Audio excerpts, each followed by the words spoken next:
So what I gotta say before we start the podcast is that I do not have any rights. I do not represent any organizations or anything at all.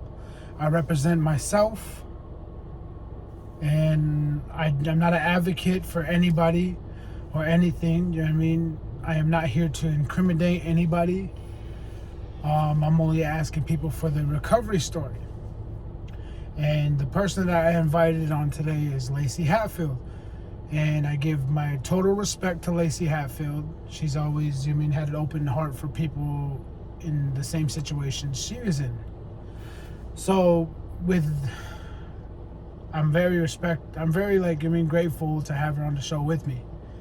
Even though she's my girlfriend, but regardless of that, she just has an amazing story. You know what I mean? And so, lessons to blessings, would like to say thank you for being on our podcast. You're welcome. You know what I mean? And so, with everything being, I want to ask you, and start it off as, how did the Lacy story start? Where did it all begin for you? The drug part or the recovery part? Or just all of it? Just all of it all together, whatever you feel free of sharing. Well, the trauma started at a young age, about 4, I don't remember much of it because I've talked to a lot of counselors and stuff, and they say I purposely, block out my childhood due to that. Growing up, it was a lot of, I seen a lot of verbal and physical abuse with my mom and my stepdad, and there was all kinds of abuse, sexual abuse, I don't know, just being kicked out every other week, just watching my mom get beat up all the time. It was just crazy. And then my life really changed when I was 12 and my dad passed away. My uncle went to prison. And another uncle had passed away, and my whole life flipped upside down. I started drinking all the time. Every weekend I would, go get half gallons at 12, 13. Started popping pain pills. Probably did, my first hit of crack when I was 12. First hit of meth when I was 12, and yeah. I just partied, got in trouble a lot at school. I had to go to a special school because I would fight everybody. I was just hurting so bad inside that I wanted other people to hurt too, and the only way I knew how to hurt people were either extremely mean words or physically, so, and I got made fun of all the time for my weight, so that was like another trauma thing that I still struggle with to this day. So, it was a lot of things I struggle with still from my childhood, being bullied, not always wanting to trust anybody really, but mostly the opposite sex because I've been betrayed by him so much, just trust isn't a big thing for me. And then it was all, it was all fun. It was all like glorified as fun, the using the meth, the drinking, and I got kicked out of multiple schools. And I actually graduated though. I went to an alternative, and they just had such a big heart for people who, the principal was amazing. All the teachers, they didn't really judge us much. Like, you could go there and you could be yourself. And that's what the biggest thing was. Once I started going to that school, I started getting, I got good grades, all that. And I finally graduated actually early. And then for a couple years, I just didn't do much but partied, had little fast food restaurant jobs here and there. My mom was always my biggest support, but it was always, I don't know, she's a partier too, so it was just always, I guess, accepted. It was always accepted. So you would say, like, out of all the people, like, in your life growing up, was there a lot of influencers in that? Yeah, but not in good ways. Yeah, so was there a lot of influencers, or did you even have, like, the negative influence against, like, the pros and cons of it? Did you have good influencers and positive, like, negative influencers? No. Nothing like that? No, it was more or less negative, like, and I don't know, they weren't always like, oh, you're a piece of shit type of influence, but like, Lacy, you can do it, but here's a meth pipe, or Lacy, you can do it, but here's a bottle, or here's, like, it was never like, you can do it, I'm not gonna do this shit around you, or, all that. So no, it was never never really positive. Like, I never really had, I never knew what a normal functioning family did or looked like or nothing, because, you know, my dad passed away when I was 12, so, and my mom and dad were already split up, so it was never, and I never seen my mom in a healthy relationship. Like, so I didn't know what normal people did. So, like, I guess normal, you know, whatever, like, but the concept of a family, a mom and dad, all that, I never knew what that was. So, like, I don't know. I've always just seen a lot of abuse, and, you know. So out of all that, like, you mean, out of all the negativity, was there actually people there with hearts? Like, cause they all had hearts. Yeah, like, I know, like, you mean, like, but I'm talking like a kind heart. Did they actually, like, you mean, actually, you meet those people that are in acts of addiction, and you people that are, like, you see that are using or whatever, but they still have a heart. Oh yeah, they all did. You know, my mom, and my stepdad, Ray, the one that she started seeing, you know, he was probably my biggest motivator. You know, Lacy, fuck this, you know, and you can do it. Like, I don't know, he was like my person I would talk to, or I'd go to with problems. Like, what would you do in this situation? I'd talk to him about it or whatever, you know. Same with my mom. I've seen them all take people in and take care of them. And yeah, I mean, they all had good hearts. They were just struggling with their own demons, you know. And it was, I don't think, I can say to this day now that I'm older and I have my own kids, and, you know, I lost one due to addiction in the state and all that. Like, I can honestly say I understand more now from my mom's point of view. You know, like, she just did what she knew. Like, and all she knew growing up too was alcohol and, you know, abuse. And, like, my mom didn't really ever, like, physically abuse me, but very verbally, like, you know. And that's, but I always knew she loved me, because she always, no matter what, if I was wrong, if I, you know, whatever, on the streets, do something wrong, come home, oh my God, Mom, these people are looking for me, blah, blah, blah. Like, she'd always have my back, no matter wrong or right. And, like, to me, that's love. Like, you know, and that's, like, and I just know that I have that in my corner. Same with my sister, you know. Like, but that's, I remember the three main people, my mom, my sister, and my stepdad Ray, were my backbone for a long time.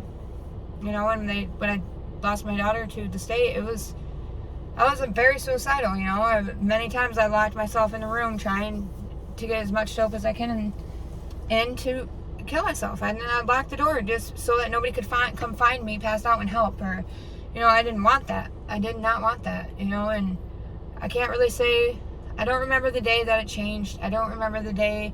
It wasn't like this, oh, all of a sudden I want to live type shit. It was like, I know I got a blood infection, and I was put in the hospital for 19 days, and the people who adopted my daughter came and seen me and told me, like, look, dude, you're gonna lose complete everything, you know. Like, we love you. Them people too, I could say, they're positive. They have a functioning family, you know. Now that I'm really thinking about it, you know, they're great people. And, you know, I got really blessed because they never cut me out of my child's life, and they could have.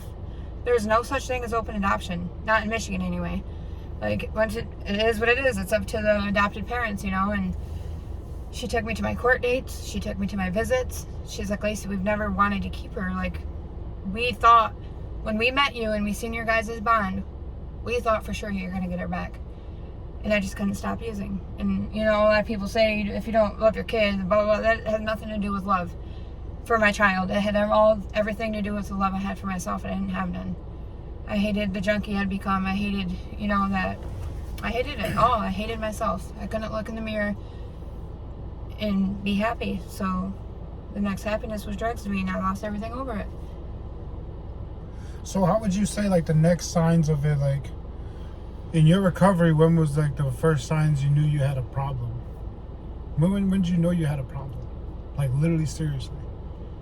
You know, like, you mean, like, for me, it was, I always knew I had a problem.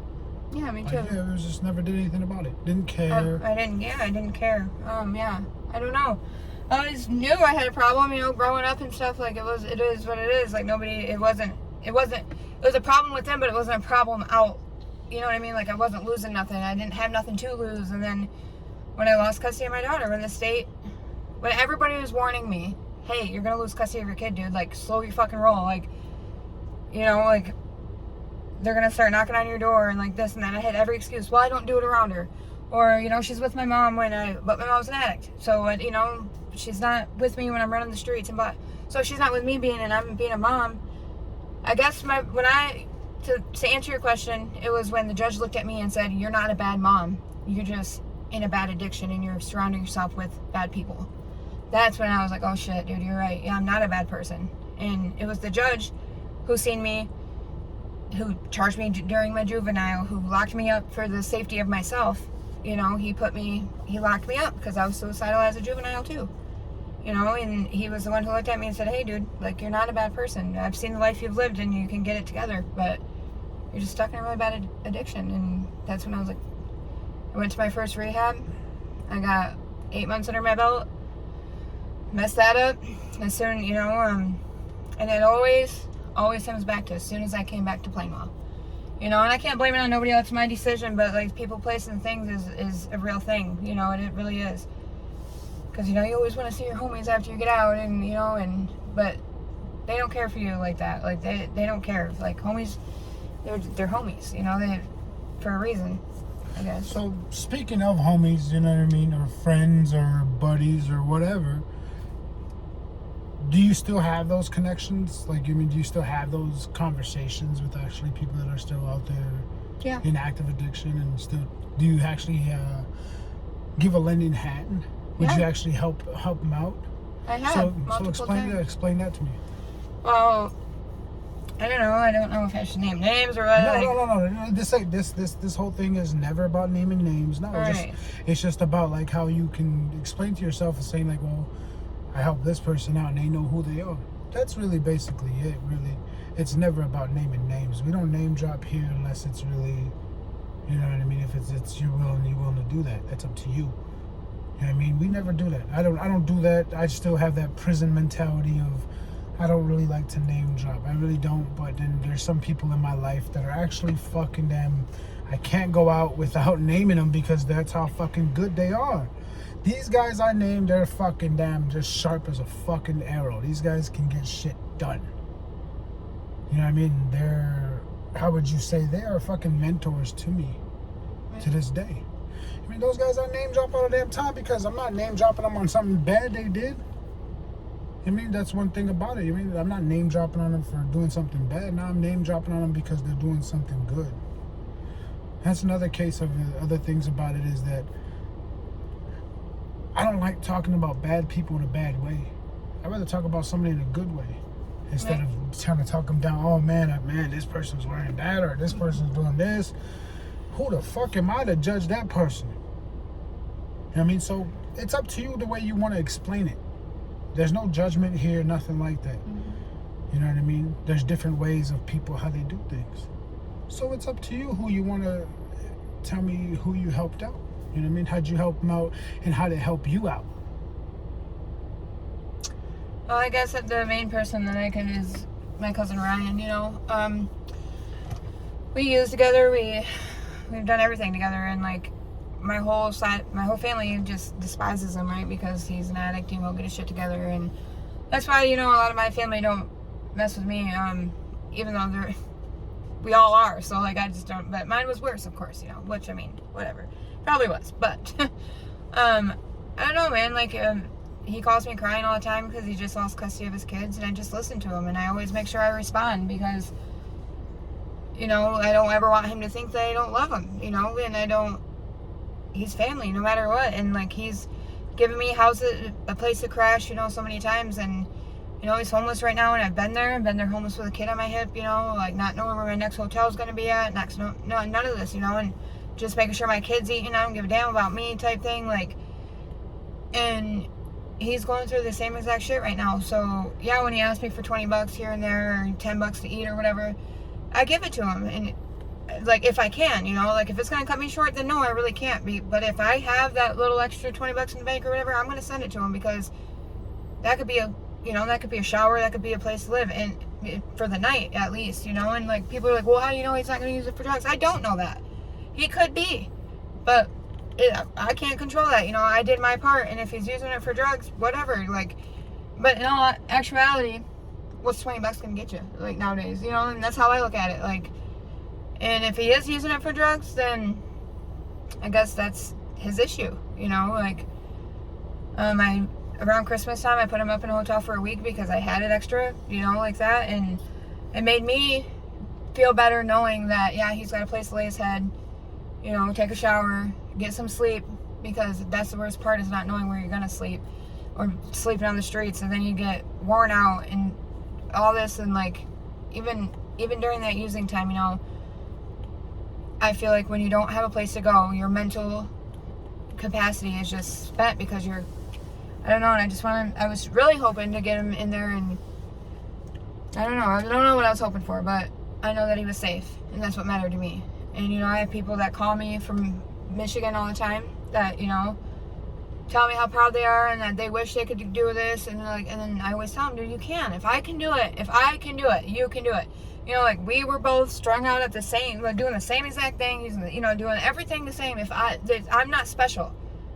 I am not special. All it is there's motivation somewhere in me, and you just have to find that within yourself. Like, and that's what I tell them. And it, like, hearing people tell me, you know, they're proud of me and stuff, and yeah, it's cool, but it's like, when people get some clean time, they're like, hey, dude, you inspire me. That's a little different to me, because it's like, okay, you can tell me you're proud of me and keep using, but what's my story doing then? If you're, you know, like, and that's when people, they got some clean, hey, I got 30 days and you inspired me through the whole way. I'm like, damn, dude, that, you know, that's what's up. And it gives me drive to want to stay clean more, you know, like, it doesn't, you know, and just, I don't know, and just helping people just, I guess, fills my cup more, because I don't feel like I went through all my bullshit and the craziness for nothing. Because if my craziness helps another person, then there's something was meant to be out of it, and that's what it is. Like, I don't know, and I don't want anybody to feel alone ever, because there's something that one of us or somebody has gone through. Maybe not the same exact situation, and maybe they don't feel the exact same way, because nobody's feelings are the same about a situation.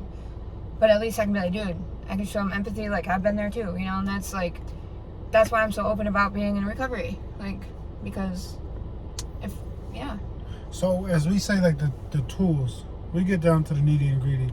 So what were the steps that you had to take? What did you have to, like, you know what I mean, the sacrifice part about it? If you feel free to share that with me, that would be nice, but I mean, it's up to you. I would say my people, I guess. Like, I don't know, what did I really sacrifice? Well, it came down to it was going to be my freedom if I kept on. So I don't feel like I really sacrificed anything to get clean, because my addiction made me sacrifice everything. I just gave it away, really. I don't really think, I don't think getting clean didn't cause me to have a sacrifice or give anything up, or I got everything back that I didn't have. You know, like. So you can say there's a lot of things in your life right now that you have you had before? No. Okay. So see, that's what I mean. Like, okay, like, well, the sacrifices for me, just the point of view is like, my point of view, my sacrifices were like the people, like you said, the places, things, and stuff like that. You know what I mean? I had to let a lot of bad people go. Oh yeah. To move on. Like, hey, get the fuck out of the way. I'm sorry, I can't fucking be there for you. Yeah, but I don't feel like that was more of a sacrifice. Like, I don't feel like that's a sacrifice. I feel like that's just letting go of the baggage and the bullshit and the, what's that word? Obstacles. Then people are obstacles. They're not sacrifices. Like, like a sacrifice to me is like my daughter in Michigan. That was a sacrifice to my addiction. I gave that up. I lost that. You know, like, to me, like, the people that I was running around with, they weren't doing shit for me. What were they doing for me? Nothing but leeching off me and, you know, oh, well, Lacy's got it, so let's count on her, you know, type shit. Like, you know, or using me for rides and this and that. Like, and so to me, that's not a sacrifice. To me, that's just like lightening your weight, you know, lightening your load so you can go further. And it's not, I don't know. I don't know. I don't really think to actually be in recovery this time. I had to, like, overdose, you know, like, I had to actually flatline to let it go, because I always dabbled, always, even when I was 2 years clean, which I wasn't, because I'd go a couple months, I'd dabble, I'd go a couple months, I'd dabble. So, like, you know, I wasn't living the life. I was still working a job. I still was holding down a house, a car, you know, taking care of my kid. But, like, anytime it came around, it was in my face. It didn't matter. I'd do it. So, like, I guess my sacrifice, I stopped selling weed. And I feel like that was a sacrifice just because of the money, you know, type shit. Like, the money wasn't worth it to what the type of people it was bringing into my house and the risk I was taking. And I'm very blessed it didn't get. I could have went to prison for years, federal, in a state that I didn't even, the in between time. So that's it could have been way worse. So that's probably the only sacrifice is money. So you say does some of the shouldas and wouldas, couldas, do they scare you? Yeah. They scare you to this day. Yeah. See, so what do you use for motivation? Fear. Fear? Yep. Every single day? No. So what gives you drive? What pushes you to do you got a routine every day. Yep. I see it every day. So you got a routine. What makes you stay to that routine? My daughter. My daughter, and I just I don't want to be homeless, dude. I was homeless for so long, I don't ever want to feel that again. I was homeless with my daughter. She was little, staying in hotels. She was, dirty ass hotels too. I ain't even gonna front. I didn't want her on the ground because when she was on the ground, I'd pick her up, her fucking feet, her legs, everything was dirty. So, I don't know. I guess it was my daughter and just the fear of losing her, and the fear of where losing her is gonna take me. Because if I ain't got her, what do I got? People, you got yourself. I'm like, well, damn, dude, maybe I don't. You really look in the mirror. Well, maybe I don't love myself as much as I love my daughter. And I know she's counting on me, and I don't want to see her heart broke. I get up every day. I get her ready for school because I'm the only person she has. I know, she's got you, she's got my mom. But really though, I've been with her since the day she was born. And I spent, 5 days in jail, and I heard her in the background, and it's just fear, fear of losing her, and fear of being that person again, that person that nobody trusts, not knowing where you're gonna stay or eat, or fuck that. I know, I love knowing that I have a house to come home to, I got a car that's dependable, that I can jump in and go, and that's all gifts of recovery, because I never had it before. Living on people's couches, all that. Yeah. So let's say that you mean I like how you just said it, the gifts of recovery. So explain that to me. Well, I don't know, to me, my gift of recovery is every day I wake up and take a breath. Because when I came out of that overdose, it was really hard to breathe. My chest just hurt, it was deep down. I don't know if it was the CPR, I don't know if that was a spiritual awakening for me or what, but my chest, it was just oh my God. So when I wake up and I'm that alarm goes off and I'm man, it's just I take that breath, I'm all right, I'm alive another day, and that's my main gift, is that I made it another day on this earth, and the gift of going to work.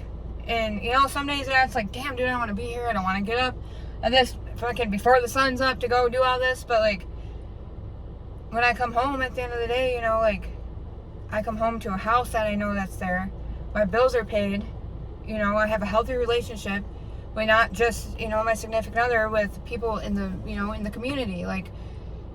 People trust me with their kids to come over and spend the night. That's a gift of recovery to me. Somebody the other day is why do you always have these kids? I'm because before they wouldn't even let me watch them, and if it was another dope head, let me watch your kids. So it was, so it was so for somebody to be yeah, you can take my kid to this and do that, and I'm damn, that touches my heart.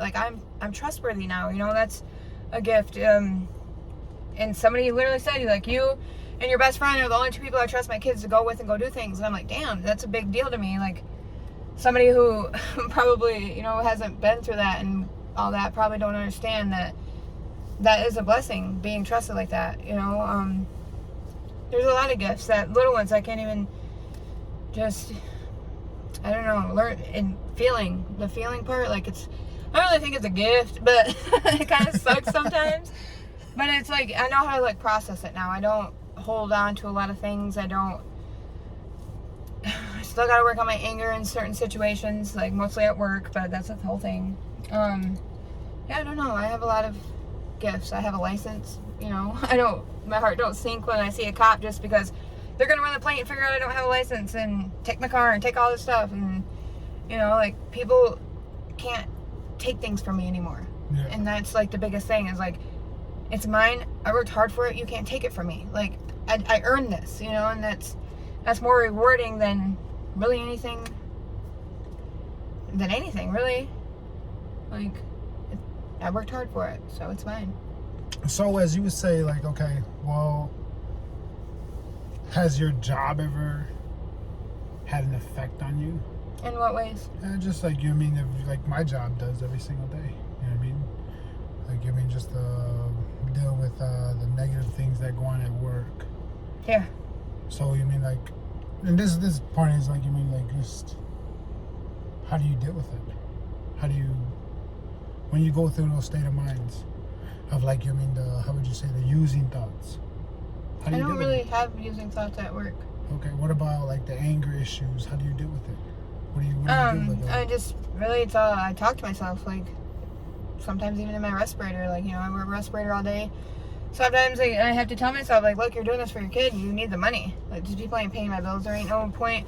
And actually, I have freaked out on a lot of people, but I feel like the environment that I work in, it's like, it's not acceptable, like, I've been talked to or whatever, but it's like, I don't know, like, it's okay, I guess. I don't know how to explain it. Like, I don't really ever freak out unless somebody makes me feel like, how do I explain it? Like, either like dumb, or they come talking to me a certain way, or anything like that. That's when I like freak out. I'm like, no, dude, I demand respect. Like, and that's when I freak out. So it's always been like justified in a way.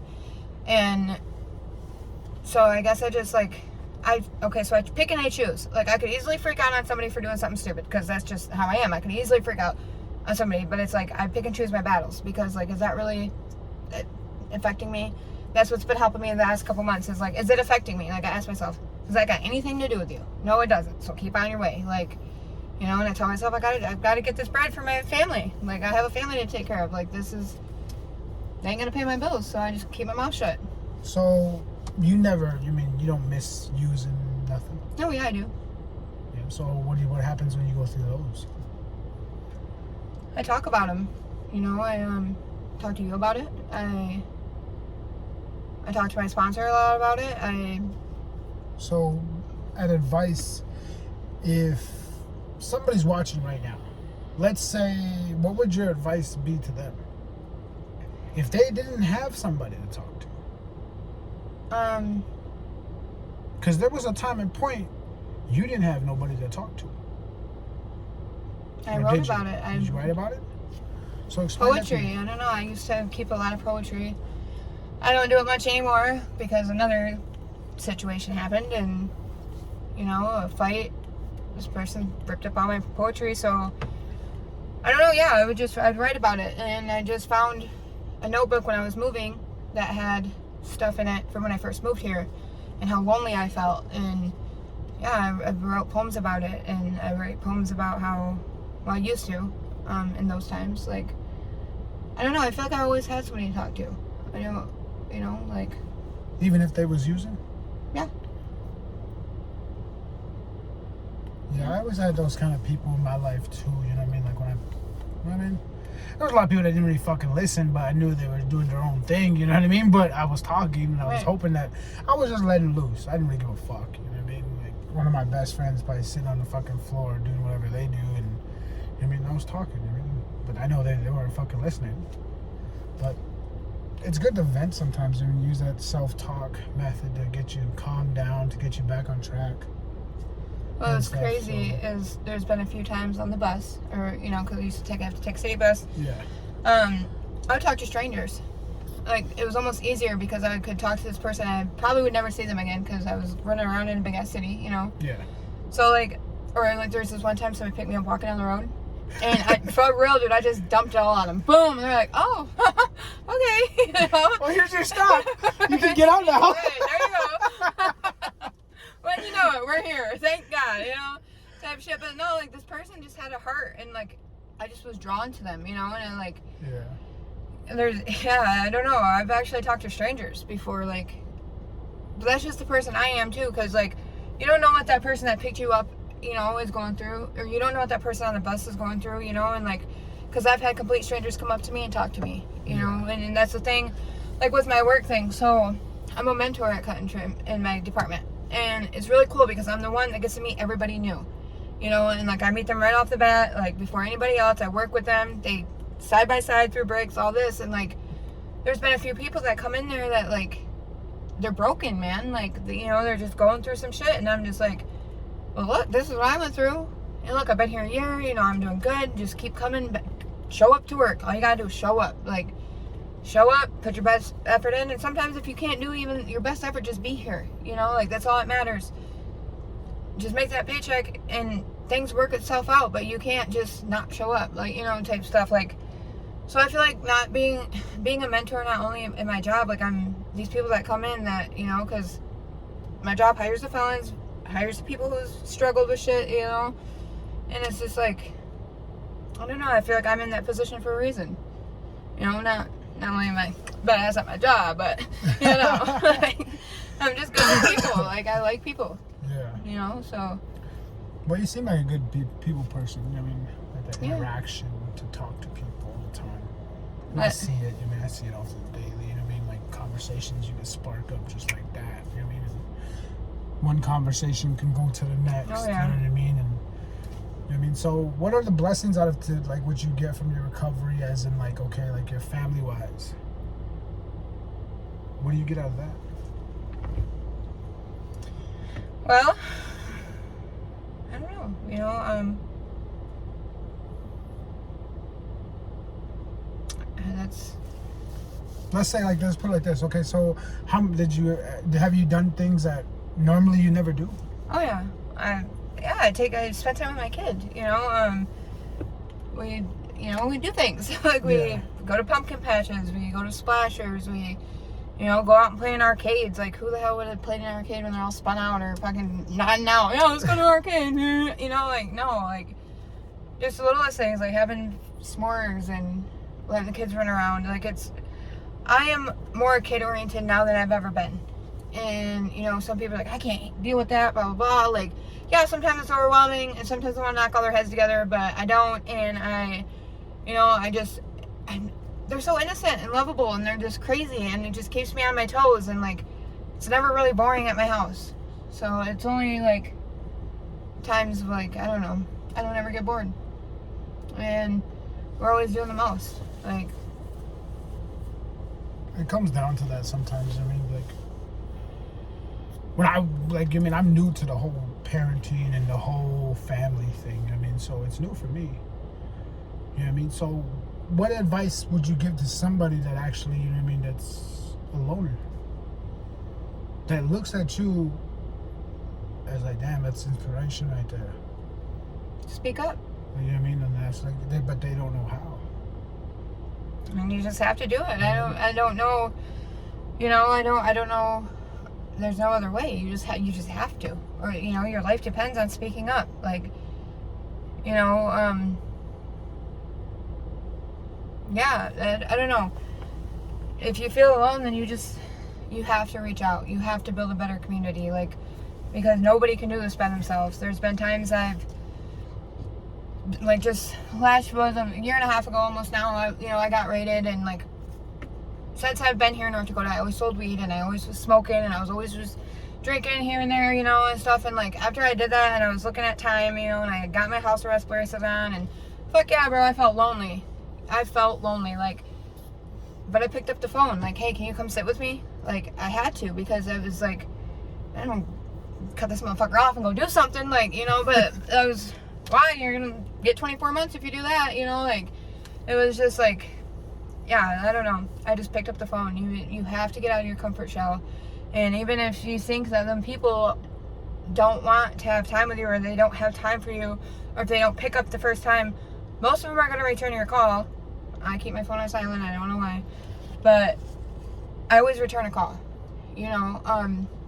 I really have to thank my best friend. Like, you know, my best friend, she got me through a lot of shit, dude. Like, she'd come to my house for hours when I was in house arrest, you know. We'd watch movies, and, you know, some people don't have that one person, and I don't know how to, like, because I had that, you know, like, and I know people don't, and they lose everything, all their connections, because those close people were addicts or whatever, or are still using, and you know you have to get away from them, but you are tied to them, you know, you feel tied to them, and it's trauma bonding, and you have to get away from that, because, and I don't really know, you just have to do it. I have no rhyme. I have no, don't know the steps you can take. I don't know. I just know, like, for me, I cut the people off and I felt really sad, and I just had that one person I could call, and I probably wouldn't be the happy person I am.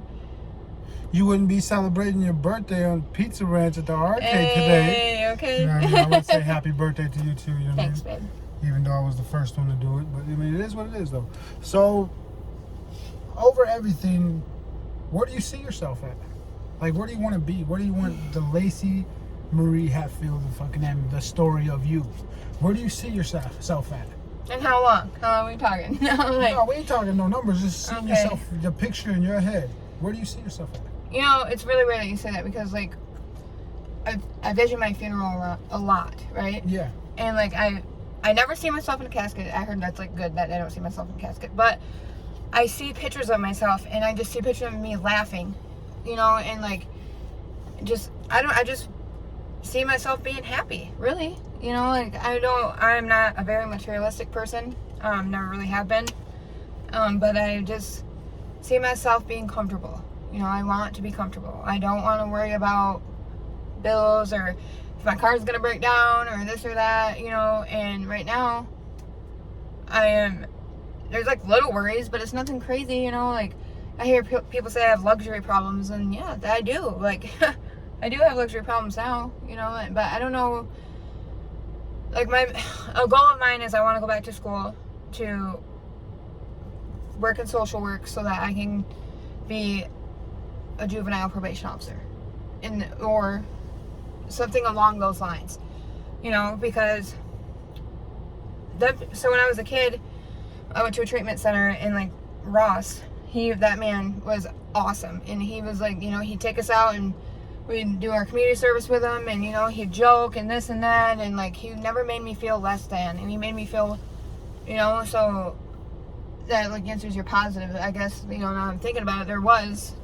but it was always when I went to a treatment center or locked up was the positive people, and I don't know, that just inspires me. And like my probation officer growing up was really cool. He'd come out at house checks or whatever, and he'd talk. It wasn't just like, hey, like you did this wrong. He'd be like, what's going on? Like he was caring, and it made it easier and it made it better, and that's what I want to do for kids. So you talk about school.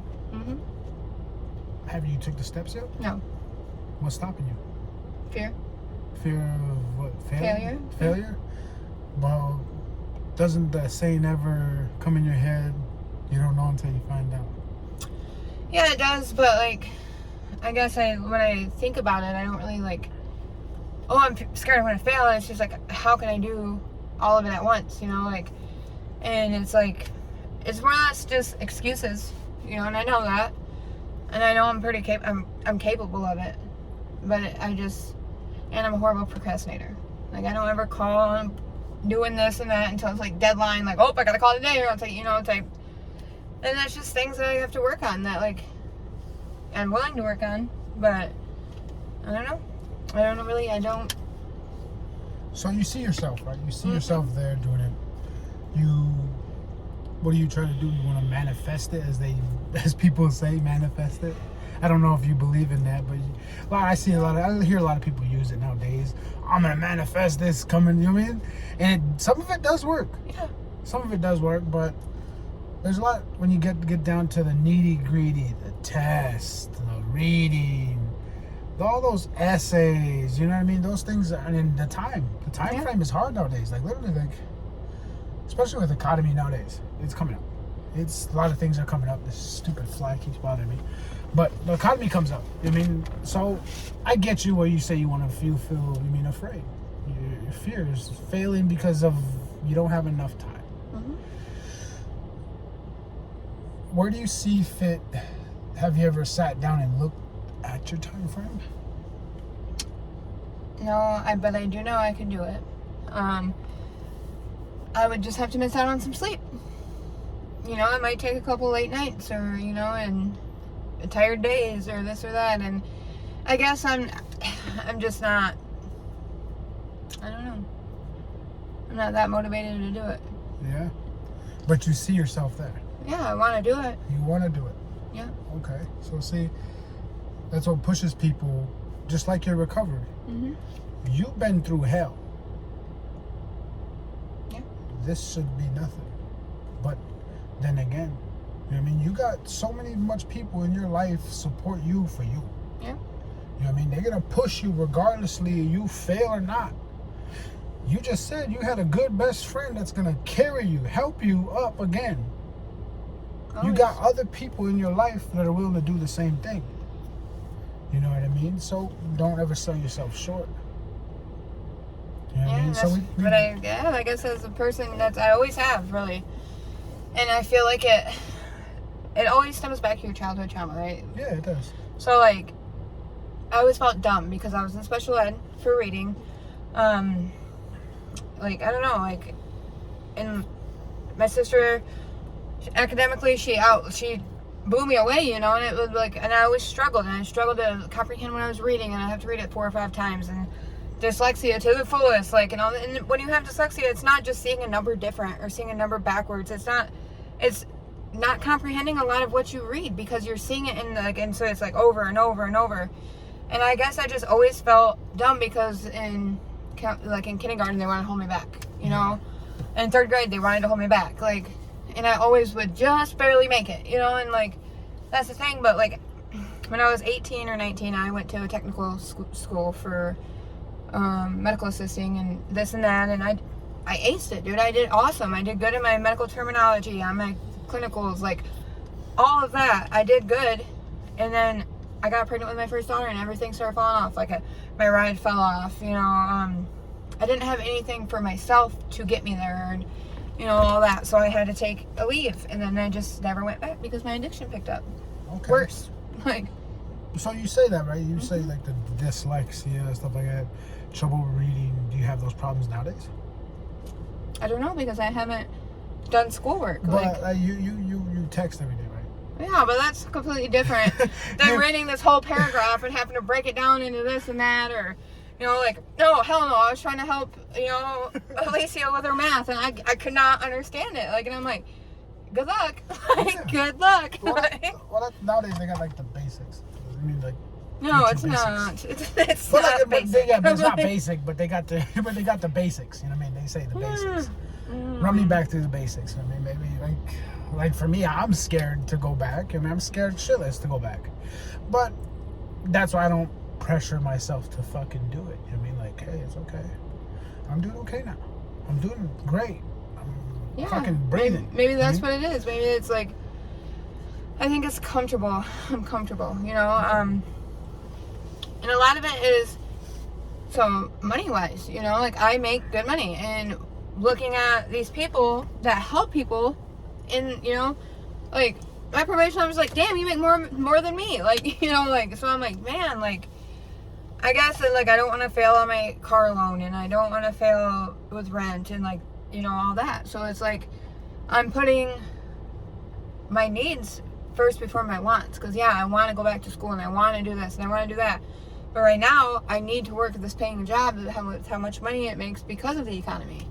Yeah. So I guess, like, that's the part that's holding me back, is the economy. Like, it, you know. Have you ever heard the saying, in recovery, never get comfortable? Yes. It caused me to relapse. So you think is that a problem? What do you mean? Like for my recovery or for life? Like, you're just like, I mean, you're for your recovery alone. Like, for you being an addict, do you think that's a problem? I think boredom is. Boredom is? Yeah. So, how much time of boredom do you go through? Well, just like you said, I have a routine. Yeah. You know, sometimes I want to throw some spice in there, and my spice is chaos. You know, like that's what, you know, and I get a thrill off of chaos. So sometimes I'm like, man, this is. Get up at 4, go to work, come home at 2:30, 3 o'clock, cook dinner, give the kid a bath, you know, and it's just like, like over and over and over, and it's just like, damn, nothing crazy is happening. I don't have no adrenaline from, you know, a fight or a cop chase or this or that, like, so, like, but at the end of the day, I'm like, I guess boredom is better than the chaos, you know, because, like, like I said, I know what to expect, you know, like, but sometimes I miss that, and that's when I start feeling bored, is the... So basically, you really don't know your limitations. What do you mean? You don't know your limits. No. So with my advice for you literally is just like, why settle for comfort when you could be so much more better? I don't know. I don't know. You know what I mean? But it's not like, oh, we're going to sign you up today, this and that kind of shit. No, never that. It's just that you can use that mentality and those quotes and those sayings for when you do. Yeah. You know what I mean? You don't know your own brain yet, even though that we did some damage to it. Speak for yourself. I did a lot of damage to my shit. My shit all fucked up. For real. You got me on a fucking, got me doing a podcast now. So, but other than that, you see yourself as being a social worker in the future. You do these things. Now it's just jumping through the hurdles. Yeah. And I've jumped through a lot of hurdles, like, to do better, you know. CPS gave me a whole list of shit to do when, you know, I just got rated and all this, and I did it with flying colors. Never once did I think twice about it, you know, like, yep, you need me to do these classes, you need me to take these drugs tests, you need me to do this, you need me to, yep, you know, and I did it. So, like, there's no, I guess I'm just lacking motivation for it. Yeah. That's where it is, and, like, I don't know what could make me, I just think I just need to fucking do it, and then... So the advice, what advice would you give somebody out there that had kids or a kid and CPS got involved? What advice would you give that person and they wanted to fight to get their kid back? What would the advice Stop be? using. Stop using. Stop So using. they gave you a list to do. Yeah. Did you complete the whole list? Yeah.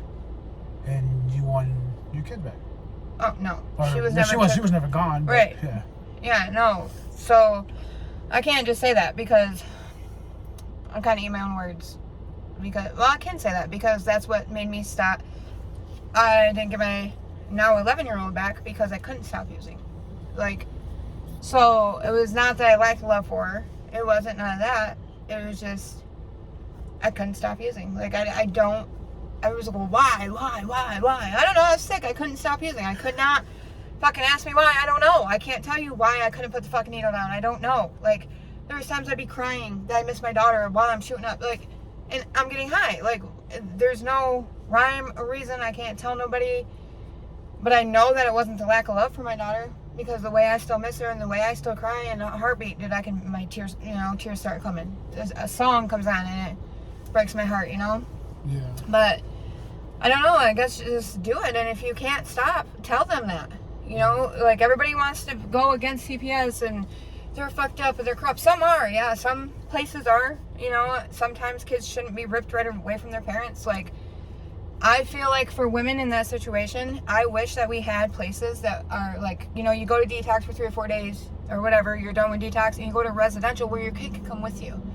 Because once your kid is gone, it's like, fuck, dude, my kid's gone. Like, now you're off to the races. Now you have freedom. Now your kid, now you feel like you have no responsibilities because your kid is gone and being took care of.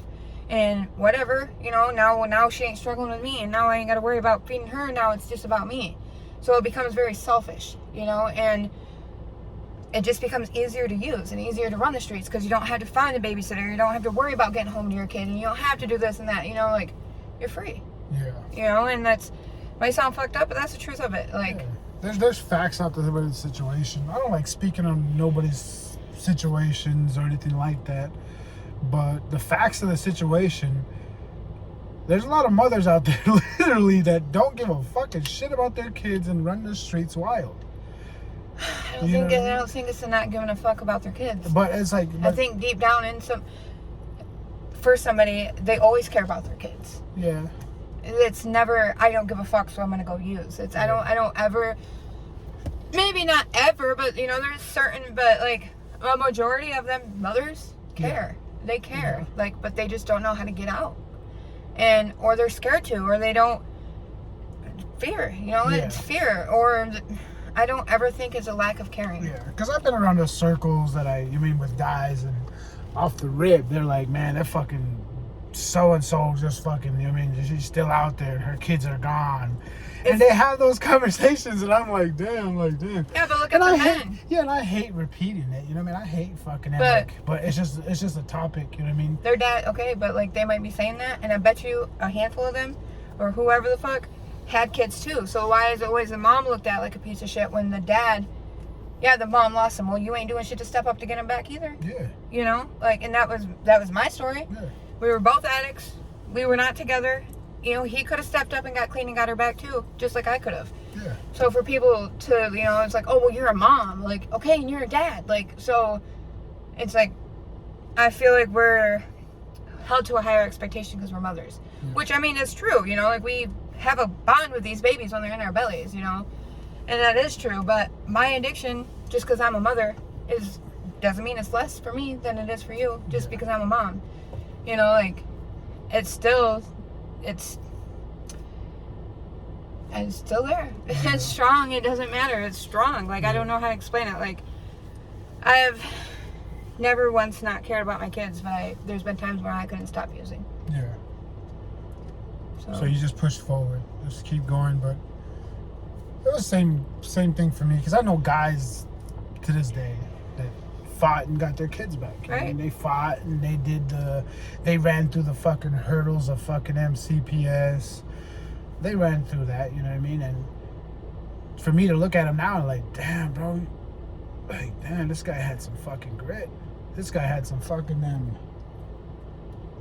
But my question for you is, why do these men get so much appraisal, right? Applause and all this because they got their kids back, when females are like, oh, good job, you got your kid back. Well, we go through the same shit. Well, to be honest with you, I can't speak on the whole fucking mankind. I can just speak on me. Oh, I'm off just of me, saying, literally. Like, to be a person, like right now, literally, my kid's living in fucking Florida. Right. I haven't met the kid at all. Didn't even know he existed until like fucking I got out of prison. Didn't even know he was alive. Didn't even know they made him yet.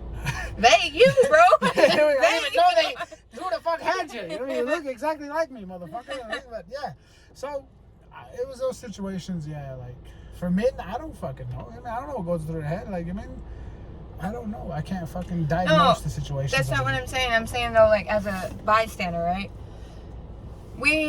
I guess women are more expected to get their kids back and this and that than what men are, right? Like a girl gets her kid back, it's like, good job.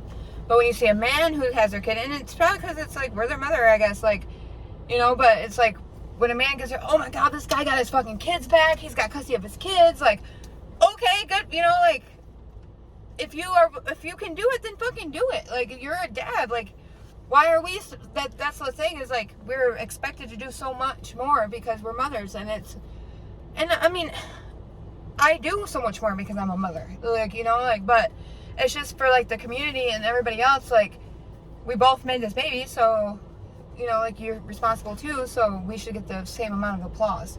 Yeah. You know what I'm saying? Like, I feel like the work that we do goes unnoticed, but when men get their kids back, it's like, oh, holy hell, like, oh, like, you know? Yeah. So, I don't know. Yeah, I can't really speak on the topic, really, me personally, Right. You know what I mean? I can't really say why we do it. I don't know, you know what I mean? I just do it because, to me personally, it just seems like a lot. I was raised by a single parent, you know what I mean? By a fucking my dad. To see him do it with fucking 7 kids now, that's fucking amazing to me. I could never walk that man. Crazy. I know, I could never walk that man's shoes, you know what I mean? Never. Okay. There was a time in my life I wanted to be like him. Literally. You got 7 kids? Like, you know I don't know what to tell you guys. But you know what I mean? There was a time I wanted to be like him, just the way he walked and the way he talked, the way everything about him was smooth. Like, you knew Mr. Buckley walked in the building. You knew it was him. You knew he was there. You smelt the aroma of him. He had a certain smell about him. It wasn't even a disgusting or a stink smell. It was that smell of him. And some to this day, the people I know to this day, they still smell him. But damn, bro, it smelled like your dad today, bro, for real. I thought Mr. Buckley was about to walk through the door. You know what I mean? But to see him do it was fucking amazing, dude. So for a man to see it, like me as a little kid, to see him do it was a big thing. It was like, damn, bro, like, how'd you do it? Never got to ask him. You know what I mean? So maybe I would have a more enlightening thing on it, but I just never got to ask him at all. I always wanted to ask him about it, but just never did. Cops just drove by. Cops just drove by. So I'm all looking, I'm like, oh shit. But do you see? That'll never leave. As an addict, that would never leave, literally. But shit. You mean like, but other than that, you mean, I don't know why we give men praise. I don't know. Me personally, like I give everybody praise that does it. I don't give a care if it's a fucking. I don't care if it's a woman or a man. I don't care. Like literally, I give praise to everybody. Yeah, Everybody deserves. Make it easy. Everybody deserves it because it ain't fucking easy. Because you put yourself through hell and you put a lot of other people through hell. Yeah. And they got probably fucking hurt. But in my days, I didn't give a fuck. I didn't care. Right. So that addiction took over. But it is what it is. But the steps you had to go through to get that person back was amazing. Yeah. It's an amazing feeling. That's all you want to fucking do. You want to just fucking continue to do those steps regardlessly. To provide and do whatever else. Have fucking fun. Do things you never fucking did in addiction. There was a time, my point, I could barely fucking walk in Walmart. Oh yeah. You know what I mean? I could barely walk in Walmart. That's fucking the the facial mall. recognition. I'm like, fuck, dude, I don't want to be here, dude. I'm fucking too fucking paranoid, this and that, whatever. But nowadays, it's just like, normal. I still get the looks, because I'm a fucking big dude. Tattoos, but that shouldn't fucking discriminate me from everybody else. But, I don't know. I just like giving praise to everybody because everybody needs it. Everybody needs that, man, you're doing a good job. Yeah. For real. Like, if you fucking are fighting, I don't give a care if you're fucking 2 hours fucking sober, you're fucking a day sober, 2 days sober. Good fucking job. That's a fucking start. So that's all that fucking matters to me. Like literally, I don't care if it's fucking him. There's no numbers to it. And that's what I push mostly for. You know what I mean? I don't push for numbers. I just push like, oh man, that's good, bro. You know what I mean? Do you ever have those thoughts like, oh man, like, fuck man, it's not bad in what I was doing? Did you ever have those thoughts? For me, I did. I had those fucking thoughts when I started drinking. You know what I mean? I was like, yeah. It wasn't what I was fucking got busted for. This is what I didn't go to prison for, but I'm gonna fucking have a few beers. You know what I mean? I had those thoughts. You know what I mean? Well, that's what caused my last relapse, or whatever, lapse or whatever you want to call it. Like, and that's alcohol's not my drug of choice. Why can't I drink? Yeah.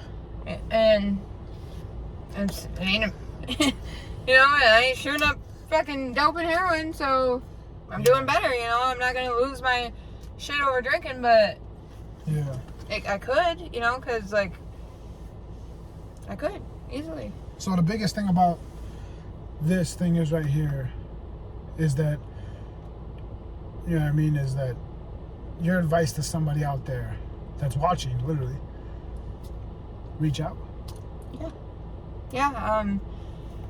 Don't ever be scared to reach out. That's like, it's easier said than done, and I'm sure, but you have to just pick up the phone. If it's calling to get into detox, if it's calling for a friend to come sit and listen, if it's, just saying, hey, I need help, and not even knowing what kind of help you need.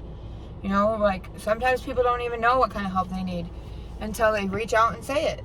Yeah. Nobody knows what you're going to. None of us, well, that I know of, can read, minds. So, like I've told you, and I've told other people, like, I don't know what's going through your mind. So if this is triggering you, or or if you're upset, or if you're hurting, or if you're having musing thoughts, or any of that, I don't know that unless you tell me. So like, and then I can go from there, and then I can say, okay, well, we can go do this, or we can go to a meeting, or we can pick up the book, or I'll pray with you, whatever you want to do to make you feel better. Most people are going to do it if it's not going to, like, hurt them or, of course, or hurt their recovery or whatever. Like, so, yeah, just reach out. There's so many solutions, you have to live in the solution. And you just, I don't know, you just have to reach out. Nobody knows if you're suffering if you don't let anybody know. Sure, we can see it. Like, we can see addicts suffer. We can see it all day long. We can see the hurt in people's eyes and this and that or whatever, but until you tell somebody, a lot of people aren't going to be like, hey, what's going on? You look like some type of way. Like, no, we're going to let you look like that until you go, hey, dude, I'm feeling some type of way. Yeah. And that's, people don't know unless unless you bring it to their attention. Well, that's good. I mean, like, like for me, there's a lot of difficult situations that I went through. There's a lot of things that I had to do. There's a lot of sacrifices I had to make. There was a lot of things that I had to turn around to be fucking different, dude. To be totally different, to find me. Yeah. There was a lot of obstacles. Even though that the fucking damn, you mean the river's going smooth at first and it hits that rocky start. So, in your rocky start of recovery, how was that? Are you talking about what she just asked, the detox? Yeah. Oh, oof. Oh, oof. Well, I detoxed multiple times, but like, I hated myself. I don't know, the physical pain. So, the worst for me, for my own personal story, was when I detoxed off methadone. Because, you know, I'd been on it for almost 2 years. They say it's where, you know, it gets your bones, this or that, or whatever. But, like, heroin for me, I'd never really detoxed off meth. It took a couple days sleeping and eating, and, you know, I was back, boom. Not, like, so boop, but, like, still kind of cloudy, tired, you know, but functionable. Heroin, same thing. 3 to 5 days, I was back to where I could function. But with methadone, it took me about 30 days till I felt normal, you know. I was puking, I was hot and cold, my whole body, you know, would crawl. There was so many thoughts, and probably the reason why I got through that is because I was staying at my best friend's house, and she's, look, I'm not playing your shit, this is the place to stay, like, I'm not taking you to go get anything, there's nothing around here but weed, and I did smoke weed through my, you know, my detox, and honestly, if I'm being honest, I felt like that helped me, you know, like, it would put me to sleep, I would stop puking so much, like, all these things, and I got through it because I didn't know anybody here. You know, I couldn't call home, hey, come through the back and, you know, drop this off or whatever. I isolated myself to a place that I knew it was safe.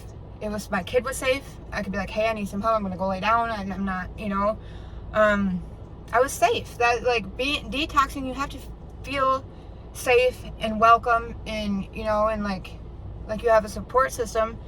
Not even through detox, but, like, it helps, you know, so, like, I don't think I'd be where I'm at today if I didn't go through that, because, like, yeah, I have relapsed on opiates, but I haven't let it get to the point where I'm like, damn, I'm gonna be addicted to this shit, you know? Yeah.